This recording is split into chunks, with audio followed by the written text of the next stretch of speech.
Благодарам за тоа што сте заинтересирани денеска. Истовремено сакам да ви се заблагодарам што дента на настанот се обидовте да го чувате ладнокрвта кај сите граѓани.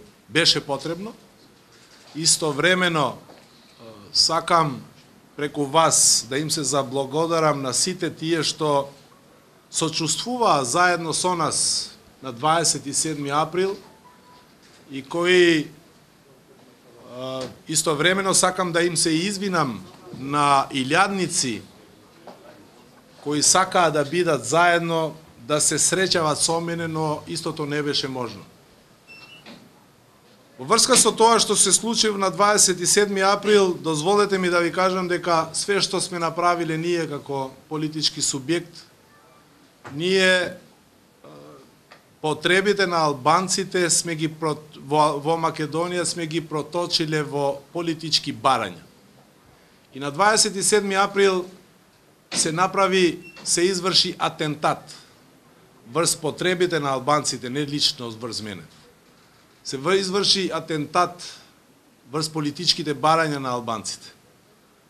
На 27 април до негде со тој атентат успеа да не убиваат, но ние пак се реинкарниравме и се вративме во политичката сцена тука во Македонија.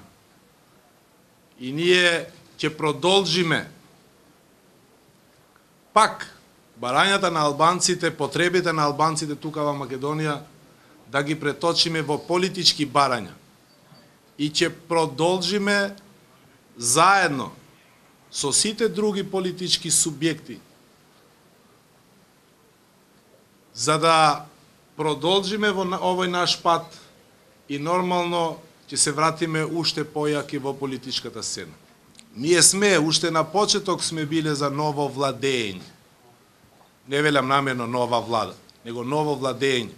Владење кое ќе биде во интерес на граѓаните, владење кое ќе биде праведна, брз граѓаните, владење кој нема да ги дели граѓаните врз етничка и политичка база и владење кој ќе го врати, ќе ја врати надежта во Република Македонија дека може поинаку, може подобро.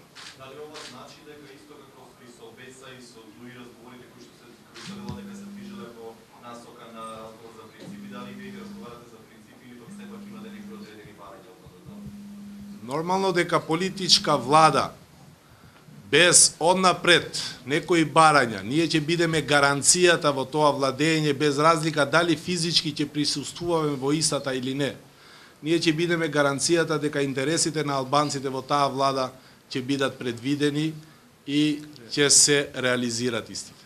Информациите околу тоа дека да го повезете во владата доктор Ахмед Карабани ќе биде министер за здравство, дали се точни? По сега за тоа докторот нека одговора. Не се точни. Тоа се дезинформации. Јас не знам, докторот не знае.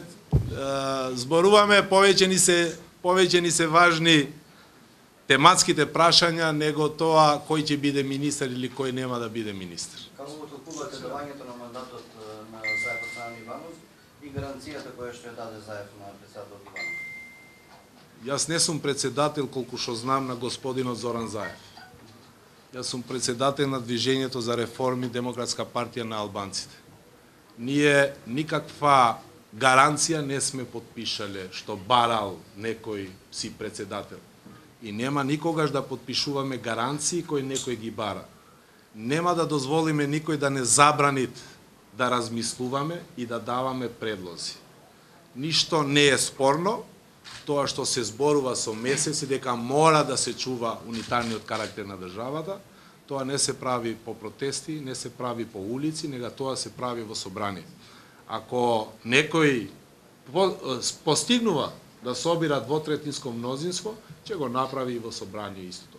И мислам дека зошто гаранции треба да се барат од некого, ако веќе се знае дека ВМРО ДПМН има 57 пратеници. Ако не е ВМРО сигурна за нивните пратеници, тоа е друга работа. Само уште едно прашање за завршувам. Може да раскажете малце што се случи на 27 април? Јас реков во моето обраќање На 27 април се случи политички атентат врз барањата и потребите на албанците тука во Република Македонија. А се сеќавате како настана целата ситуација, како вие сте? Тоа е, јас реков, политички. Не сакам да се занимавам со правниот аспект на целото збиднување.